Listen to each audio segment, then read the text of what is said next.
ګرځولم بیا دنیا کې هم زه تاسو ته د کامیابۍ ضمانت درکوم بیا دنیا کې هم زه تاسو ته د خوشحالۍ ضمانت درکوم بیا دنیا کې هم زه تاسو ته د سرلوړۍ والا ژوند ضمانت درکوم او د قبر او آخرت خوشحالیاني د قبر او د آخرت کامیابیاني د قبر او د آخرت فلاح هم بیا تاسو انتظار کوي او محترم قرآن را ته په زبان حال دام وایي که زم روانه غستلم ما سره خپل تعلق مضبوط نکو زم د خپل انفرادي او اجتماعي ژوند حاکم ونه ګرځولم په ما خپل انفرادي او اجتماعي ژوند ښایسته نه کو بیا یاد وساتئ دنیا کې هم ستاسو لپاره د ذلت ژوند دی د تکلیفونو ژوند دی د مشکلاتو ژوند دی د سرټیټۍ ژوند دی د غلامۍ ژوند دی د محکومیت ژوند دی او د قبر او د آخرت مشکلات د قبر او د آخرت تکالیف د قبر او د آخرت مصیبتونه د قبر او د آخرت تکالیف هم بیا تاسو انتظار کې الله دې ته موږ وساتي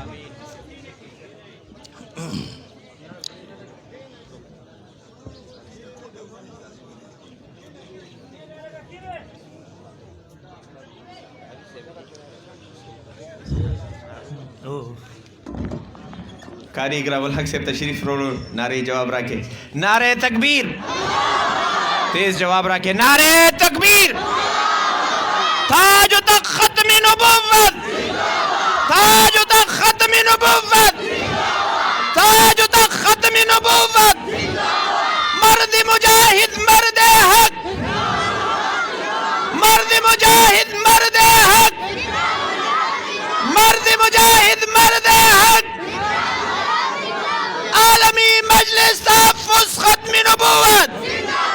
मुफ्ती नदीम महमूदी साहब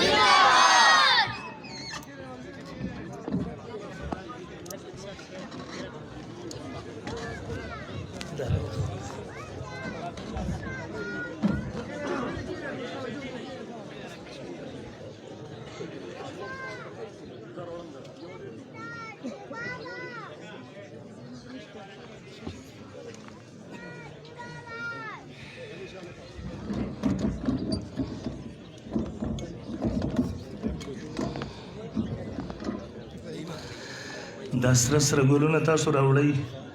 هره جلسه کې به موږ راچوئ نو دا چې په کپړو ولګېږي دا بیا نه ځي هره جلسه کې زموږ یوه جوړه کپړې 2000 3000 تاسو تاوان راکوئ موږ ته دا ګلونه چې راوړئ یو سوټ هم راله ورسره راوړئ بیا ما عرض کوو محترمو د دې وجې نه نبي علیه الصلاة والسلام فرمایي ان الله يرفع بهذا الكتاب اقواما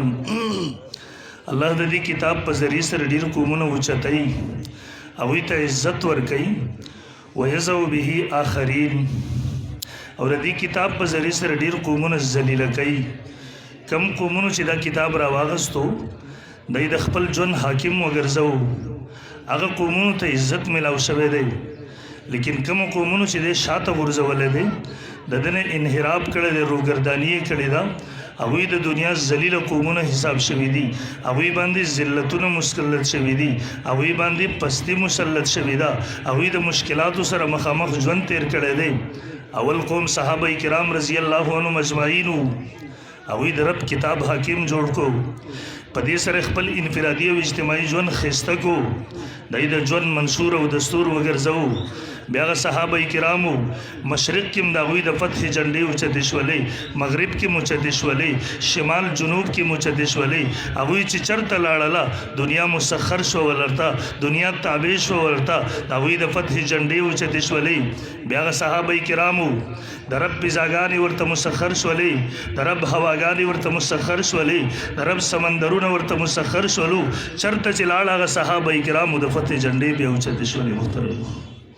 یو صحابي فرمایي ول زمونږ سفر دی ځنګل کې یو ځکه شپه راځي درندگانو خطره ده یو صحابي ودرېږي اعلان کوي او د ځنګل زمرو تاسو ته پته وي نن د رسول الله صلی الله علیه وسلم د صحابه دغه شپه ده هغوی خیمه وهلې ده خبردار چاته تکلیف ونه رسوي هغه صحابي فرمایي ویل موږ د شپې د آرام تنظیم برابر کو سلور طرف ته موږ ګورو د ځنګل درندگان راځي زمریان راځي څوکۍ د پاره ودرېږي حفاظت د پاره ودرېږي صحابه فرمایي سحر شو موږ خپل طرف ته د کوچ اراده وکړله موږ خپل طرف ته روان شو د ځنګل زمري او درندگان خپل طرف ته روان شو محترم شام فتح شو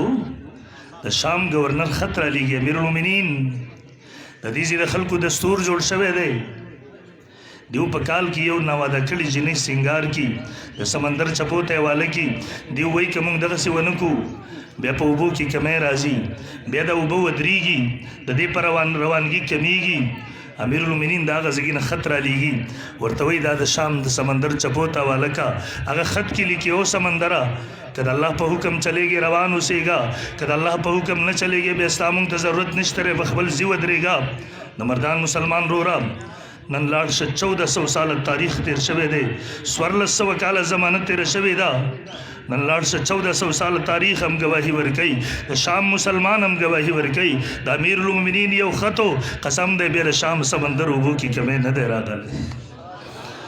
امیر المؤمنین مدینه منوره کې دی زلزله راغله عمر فاروق رضی الله عنه جلالی طبیعت خاوندو تاسو بر علماء اوریدلی د رسول الله صلی الله علیه وسلم دو وزیرانو دلته یو ابوبکر یو عمر رضی الله عنهما ابوبکر فنا فی الله فنا فی الرسول عمر فنا فی الله علماء وی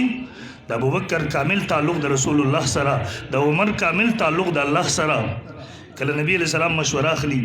ابوبکر رسول الله صلی الله علیه وسلم تندې مطالعه کوي رسول الله صلی الله علیه وسلم سغواړي منشا صدا عمر فاروق رضی الله عنه ته ګوري د الله منشا صدا الله سغواړي دیو جن رسول الله صلی الله علیه وسلم فرمایي ترمذی شریف کی حدیث ته لقد كان في من قبلكم من الامم محدث وإيك في امتي لكان عمر مخکینی امتونو کې به یو محدث چې الله ور سره خبري کوي بغیر د وحی نه زما په امت کې هغه عمر دی علما وایي د عمر زړه دا د الله د تجلیات مرکز امام ابن کثیر لیکي 21 مقامات او امام شاه ولی الله وی 27 مقامات هغه عمر پاک پرش باندې رسول الله صلی الله علیه وسلم ته مشوره ورکړي د عرش نه د الله کتاب د تایید د لپاره راځي ادي وجنه مونږ استخانو ته وایو په صحابه باندې اعتراض وکړه مې کوا صحابه زموږ د ایمان بنیاد دی خو بیا هم کې زړه کېږي شوق دی کېږي په صحابه اعتراض کوو مونږ به جواب درکو الحمدلله مونږ د صحابه کرامو وکیلان یو د هغوی مدافعینو جواب فرض ګڼو دین یې ګڼو اعتراض کوو په کوم صحابي جواب به درکو خو خیرخواهانه مشوره درکو د عمر په ذات باندې اعتراض مه کوه ځکه د عمر د در ګستاخ ته الله معافي نه کوي د عمر د در ګستاخ ته قسم دی د الله قانون نه دی چې الله معافي وکړي د عمر په ذات باندې الله په خپله باندې غیرت کوي دی وزیر نن هم که ما ته یو وایي وایي دا څه وجه ده ستاسو احناف مونږ ته راځي غیر مقلد شي خو چې زمونږ غیر مقلد شي واپس نه حنفي کېږي ما ورته چې غیر مقلد شي هغه اول د عمر دشمن شي او د عمر دشمن ته د الله قانون دا د هدایت نه ورکوي دغه خو وجه د غیر مقلد شي ته ورته قرآن وښایې قسم دی بیا قرآن منلو ته نه تیار احادیثو منلو ته نه تیار هېڅ پېښور کې یو نوجوان ما سره ملاو شو څو کاله مخکې ما سره ګپ لګو بیا ما ورته ویل ته ولې غیر مقلد شوی ما ته ویل ته راته حدیث وښودو ما ورته سو پس کومه مسله پر ولیدینو ما ورته سو حدیث یو خدای ما ته 15 ما هغه شاګرد ته پلان کې کتابونه راوړه ما ورته اگر چې تصویر یو روخه تا ته خولې زه دویم درته خیم خو ما ورته لګ درته 15 خولیو زر ته 50 خیم چې دا رسول الله صلی الله علیه وسلم پریخي دي منسوخ متروک ګرځېدلی دي ما ته وینا نه ته کتاب ما راوړه ما ورته ولی ما ته ولی کې کتاب پیج نمبر ولی کې زه خپل مولوی صاحب ته وېسما زه په دغه نه ځان په حکم ما ورته کله چې حنفي وي تا ته 15 احادیث په مسله باندې خودل تا ورته دا شرط لګولیو چې ما ته کتاب پیج نمبر ولی کې زه خپل مولوی صاحب ته لاړ شم دغه نه په ځان په حکم ما ته وینا هغه ته مې نو لګولې ما ورته بیا ما ته ولی شرط لګې 15 احادیث ته تا شرط نه لګاو 50 احادیث ته شرط لګې ولی ما ورته قسم دې زما ذهن کې بل څه نه راځي مخکې چې حنفي وي د توبې دروازې درپسې نوې بندې شوي ستا په زړه کې درد محسوب موجود و چې چېرته د حدیث او قرآن مخالفت ونه کم اوس چې غیر مقلد شوي اوس تا پسې د توبې هغه دروازې بندې شوې مهر د جباریت در باندې ولګولی شو اوس درته که زه قرآن خویم زمونږ نه خو یې بوتلې په څه باندې ویل قرآن حدیث دې پرېښه امام ابو حنیفه پسې روان وي خو لږ تګه ور وکړه چا درته حدیث پرېښودلي و تا حنفیت پسې پرېښود ولاړې اوس درته زه قرآن هم ښیم 50 احادیث هم ښیم واپس نه راځي ما سره بله لار نشته دی د دې نه علاوه چې تا ته دا ووایم اوس د قرآن نه منکرې حدیثو نه منکرې اوس قرآن حدیث تا د خپل امام تابع کړي بس دې وجې نه نن چې دا کم آواز لګي ته به دې تپوس وکړې یار 100 رکعاته تراویح ولې نه مرې عمر فاروق رضی الله عنه صحابه کرام را جمع کړي یاره ما کلمه د عمر نه دی ویلې د رسول الله به ویلې دا 3 طلاق د یو مجلس ولې نه منې عمر صحابه را جمع کړي ما کلمه د عمر نه دی ویلې د رسول الله به ویلې دا تب تپوس ورنه وکي د جنازې سلور تکبیرات حافظ ابن حجر فتح الباری سلورم جلد کې لیکي عمر صحابه کرام را جمع کړي ولې نه منې یاره ما کلمه د عمر نه دی ویلې ما د محمد رسول الله ویلې دا ورته وې زنانه جمعتونو ته نن راولي د عمر زمانه دا عمر فاروق رضی الله تعالی عنہ هغه بندي کړی دی او رسول الله صلی الله علیه وسلم په خپل فرمایي صحابه کرام زنانو ته او زنانو تاسو هغه مونږ چې په کور کې وکي غوړه دی دغه مونږ چې جمعات کې وکي دا کم مونږ رسول الله صلی الله علیه وسلم پسې چې وکي مسجد نبوي صلی الله علیه وسلم کې وکي تاسو هغه مونږ غوړه دی ردینه چې کور کې وکي او ام المؤمنین فرمایي که رسول الله صلی الله علیه وسلم دا زمانه بیا مونږ ته وایي زنانو څه شروع کړي خامخا به دی په جمعتونو باندې کړي وي څنګه چې بنو اسرائیل زنانه منع کړی شوي به که زما استاد زمانه به مونږ ته وي به صحابو تایید ملاو شو او اوس به کې نوې مسلې هم راوستلې وایي د زنانو اعتکاف هم په کور کې نه کېږي جومات ته به راځي نو ما وی الله ته دین خو هسې م اخیستی عقل هم ترې اخیستی دی مونږ د علما اصولو کې وایو مونږ وایي په عباداتو کې فرایض اصل دي نور ټول عبادت د فرایضو تابع دي نو چې مونځ یې 15 ټیمه کور کېږي بې سنت اعتکاف یې ولې نه کېږي مونږ یو ځای کې بحث او مناظره وه نو مونږ سره په دې باندې لګیا شو سر موضوع پرېښه تاسو زنانه په کورونو کې بندي کړي دي ظلم هم کړی دی شیخ امین الله خو ځکه په دین الخالص کې لیکي وایي ام المؤمنین نیم امت د خیر نه محرومه کړی دی نعوذ بالله عایشه رضی الله تعالی عنها زما یو ملګری و ماسپښین مونځ مونږ جومات ته روان شو دوی مونږ سره په دې بحث شروع کړو تاسو زنانه ولې بندي کړي دي نو چې جومات ته روان شو په یو ځای باندې بحث نه بس زما یو ملګری هغه مولوي صاحب د لاس نه ونیو غیر مقلد ورته ویې مولوي صاحب مونږ خو بندي کړي دي خپلې نه راوباسو خو تاسو ولې بندي کړي ښځه دې راوله جومات ته که نه اوس مست نو هغه غوسه شو هغه ورته ویل چې تاسو به شان مرداران موجود وي موږ جومات ته نه راولو نو ما ورته ویل موږ نه خو زیات مرداران تاسو یې موجود دي نو موږ یې څنګه راولو موږ ته صرف مسلې کې بهرحال محترمو خبره د کلمې نه ده ما کلمه د عمر نه ده ویلې د رسول الله مې ویلې ده خبره د کلمې نه ده خبره بله ده د الله پیغمبر عمر ته ویلي عمر په کومه لار چې ته لاړ شه شیطان په هغه لار نشي تللی قسم دی 1400 ساله زمانه تېره شوې ده عمر چې په کومه لار تللی دی شیطان نن هم په هغه لار باندې نشي تللی محترمو مارس کې عمر فاروق رضی الله عنه مدینه منوره کې دی زلزله راغله دی پاسېدو ځمکې دغسې په د خپه باندې ووهله ورته ولې خوځېږي عمر په تعادل نه دی نافظ کړی نن لاړ شه 1400 کاله زمانه تېره ده لاړ شه د مدینې منورې مسلمان ګواهي ورکوي 1400 ساله تاریخ ګواهي ورکوي عمر یو گفت و یو خطاب و مدینې منورې ځمکې ته تر اوسه پورې 1400 سال تېر شو بیا مدینه منوره کې زلزله نه ده راغلې ایران فتح شو امیر المؤمنین خط راغی سعد ابن ابي وقاص رضی الله عنه ورته د اخو علاقو ته مور واوړئ د دین پیغام ورسوئ ایمان قبول کړي هغه خلک ورنه ټیکس جزیه ورنه جهاد ورسره وکړي قتال ورسره وکړي جنگ ورسره وکړي سعد ابن ابي وقاص رضی الله تعالی سلمان فارسی رضی الله تعالی ته وایي سلمانه یو طرف تر امیر المؤمنین خط دی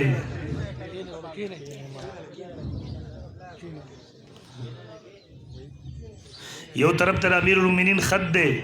بل طرف ته سمندر دی د تلو لاره نشته دی هغوی کشتۍ سوځولې دي لارې ټولې ختمې کړي دي څه کوو هغه ورته وایي ساده امدا سمندرو موسی ته لار ورکړې وه علیه السلام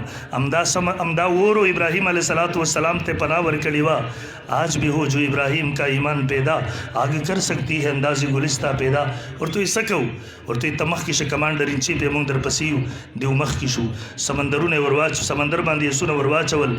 دیو هغه طرف ته پورې وتل روایاتو کې راځي اوبو د اسونو خپې هم نه وې لمدې کړي محترمو دا صحابو پورو دنیا کې د فتح جنډې اوچتې شو یو مونږ یو قرآن هم پرېښودو د قرآن سره هم تعلق ختم شو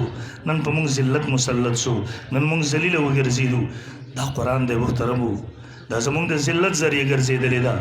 نن مسلمانان په پوره دنیا عالمي نړۍ کې مظلومه دي. نن محترمو زمونږ د قرآن سره تعلق څه دی؟ سحر چې ځو قرآن به راواخلو ښکل به کړو، دکان ابتدا د قاریان صاحبان راوله ټیک ده، دا څیزونه په خپل ځای ټیک دي، مونږ انکار نه کوو. الحمدلله مونږ منو علماء دیوبند، خو بابا قرآن دې دپاره نه و راغلی. قرآن یو نظام دی، قرآن ژوند دی، قرآن یو منشور دی. نن عدالتونو کې هم د انګریز نظام پروت دی، قرآن عمل معروف کې ښی دی. او هغه انګریز نظام دی دومره ذلیله کړو. 50 کاله یو سړی ځي راځي 50 لکه م ولګوي، 50 ژوند دی تیر شي فیصله ونه شي. دا قرآن د 5 منټو کې فیصله کوي درته. او کاش که ته عالم ته راغلی، ته جومات ته راغلی. مونږ خو اوس تعلق دا دی، مازدر یو زمونږ علاقه کې دی، ما ته وایي یو مسله مې جوړه ده او هغوی راته وایي چې شریعت ته وړو. نو ما ته وایي دا مسله ته لږ واوره که زما پکې ګټه وي چې به یې شریعت ته راوړم. چې زمونږ د قرآن سره تعلق دا شو، حالانکه قرآن صریح وایي ومن لم یحکم بما انزل الله فاولئک هم الکافرون فاولئک هم الظالمون فاولئک هم الفاسقون. چا چې فیصله په قرآن ونه کړه، په ما انزل الله قانون یې ونه کړه، دا کافر دی، دا فاسق دی، دا ظالم دی. اگر چې زمونږ اهل سنت مفسرین تعویل کوي ومن لم یعتقد، په عمل سره څوک نه کافر کېږي، اجماع د صحابه کرامو ده. خو محترمو د سړي چې 60 ساله ژوند تیر شي، د ده په ژوند او په عقیده کې هم دا نه چې د قرآن یو نظام دی، اسلام یو نظام دی، یو قانون دی، بیا به د اسلام څه تعویل وکړو؟ یو سړي چې په 60 سال کې ذهن کې هم دا نه راغلی چې دا قرآن الله د ژوند نظام مونږ ته رالیږلی دی، ته سره عقیده نه جوړه شوې په دې باندې، نو د دې سړي د اسلام به څه تعویل به وکړي؟ محترمو زمونږ د پستۍ نه د وتو یوه لار ده. دې قرآن کې مونږ دپاره خوشحالي ده، مونږ دپاره چین دی، مونږ دپاره سکون دی. افغانستان کې طالبانو حکومت و، د ټولو نه غریب ملک و، د ټولو نه کمزوری ملک و، معاشي لحاظ سره په ټول دنیا کې د ټولو نه اخیره کې و، لیکن د خوشحالۍ او د امن په لحاظ سره د ټولو نه نمبر 1 و. هلته چې کوم امن و، هلته چې کوم خوشحالي وه، یو بوډۍ د گورنر دروازې ته راځي، ټکې ټک ټک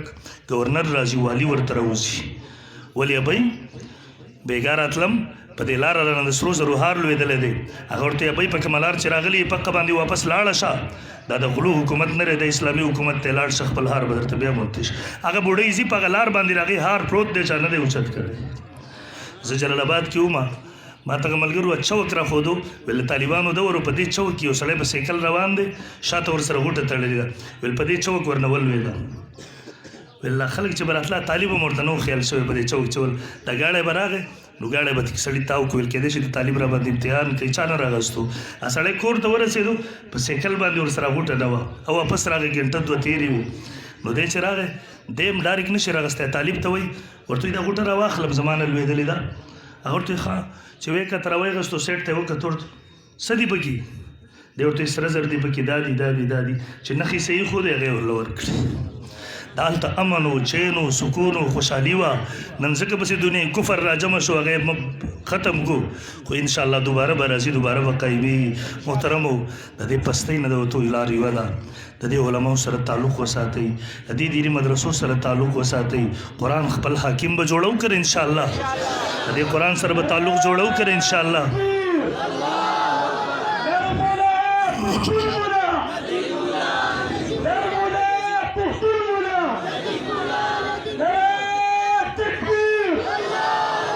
محترمو پوره دنیا لګیا ده د دیني مدرسو په خاتمې پسې. مونږ به د دې ځای نه د عزم وړو د ځان سره چې حالات هر څه وي، مشکلات هر څومره وي، دیني مدرسې به آبادې ساتو انشاءالله، ساتو به انشاءالله، د دې سره به تعاون کوو انشاءالله، بچي به ورته رالیږو انشاءالله. وعده ده، چا وعده ده؟ زه لاسونه الله دې عمل کولو توفیق راکړي.